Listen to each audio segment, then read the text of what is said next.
Okay. So normally what I would do at this point in class is ask you guys to tell me your favorite movies, at which point I would tell you what kind of fucked up psychological shit that movie fulfills. A movie that's really popular, a movie that means a lot to you, is telling you something about your unconscious desires. And I could do this all day with piles and piles of movies. A lot of American dads, there's a certain kind of American dad who works all the time. Just work and work and work and work and work, neglects his family, and spends all his time at the office. And his family says, "You work too hard. We're mad at you." And he says, "No, working. I got to work all the time." It's just a certain kind of dad. I don't know if you have dads like that, but it's a lot of dads like that. So, a very popular movie, a series of movies starring Liam Neeson called Taken. Taken, dads feel like work is all important and that wives and children just don't understand them. This is the story of Taken, in which Liam Neeson, he's obsessed with work. He is a kidnap and rescue specialist. His daughter immediately gets kidnapped, at which point the wife and daughter have to admit they sure are glad dad worked all the time and dad saves the day because he won't stop working. This tells the dads in the audience that they are right. They were right the whole time. They were correct to work all the time and neglect their family because it was for their family's benefit. And that's why those movies are popular. If you're in love with someone, and the person you love, if you're in love with someone, it's my recommendation um, that you watch all of their favorite movies.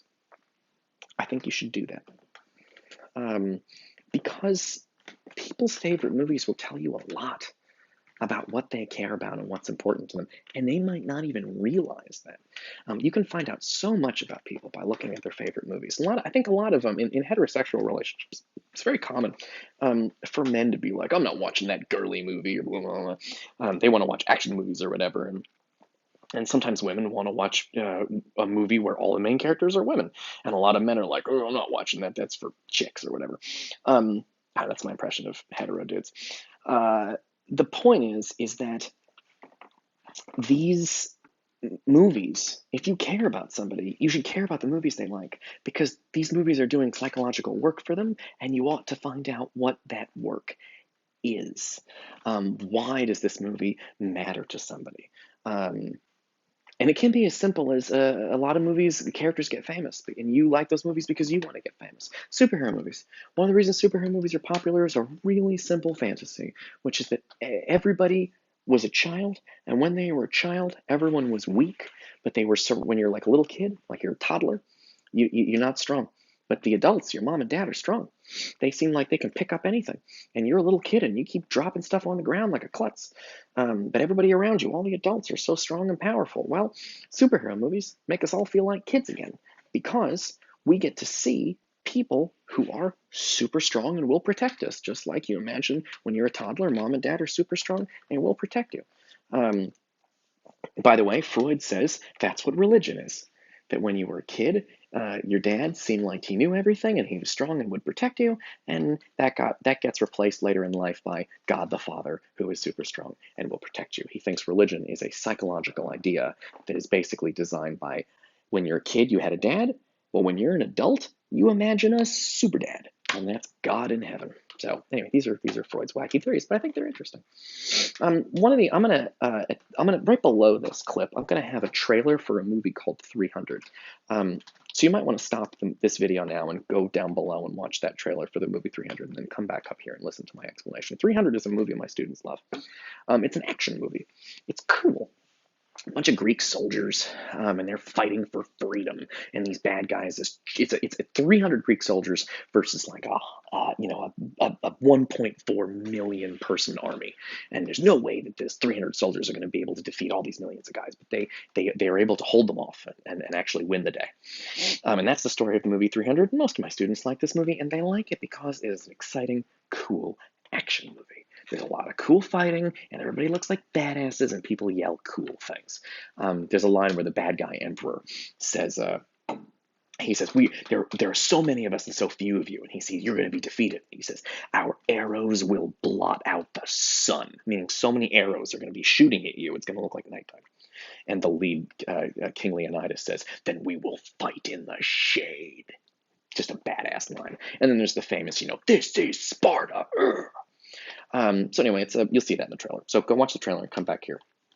for my analysis of this movie. It's a fun movie. It's an exciting movie. When I saw it, I thought it was pretty cool. I like the fight scenes. I like the character designs. It's neat. But what you're going to notice, a couple of things. When I saw it in the movie theaters, I laughed out loud and I got shushed. Because at one point, they say in the movie that in Athens, Greece, which is where Socrates is from at the same time, um, the men have sex with each other. And they say, but in Sparta, we don't do that. And I laughed because, yeah, they definitely did.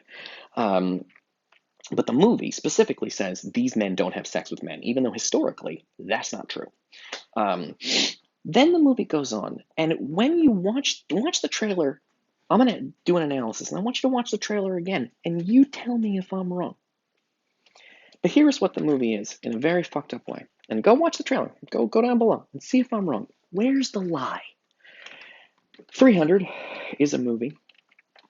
It is about a group of strong, able-bodied, white men, and they are fighting for truth and justice and freedom.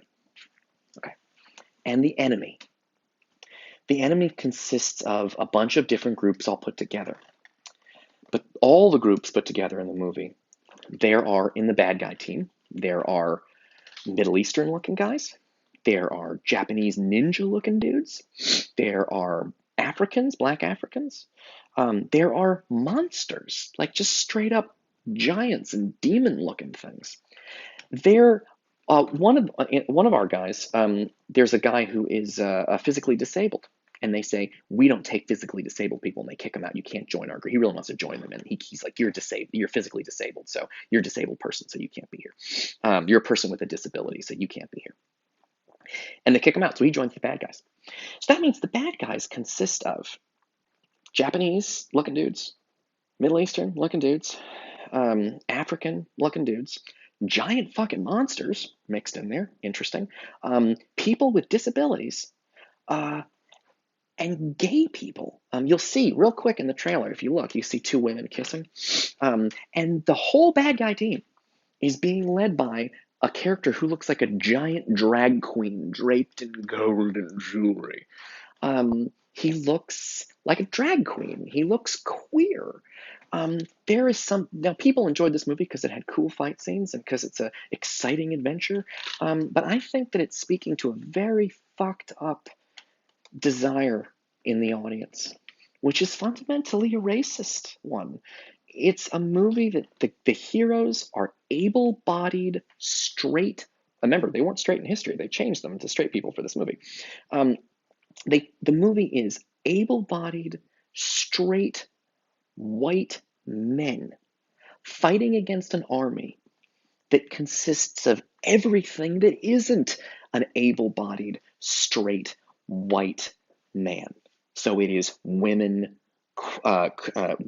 people who are queer, people with disabilities, Muslims, the Japanese, Africans, and then monsters. Just in case you needed a reminder, the movie suggests that there's something similar about the bad guy team. That Japanese people and Muslim people and Africans are like monsters. Oh my God! Like I think this might be the most racist movie I've ever seen. But here's the thing: America's a pretty racist country. You probably noticed that.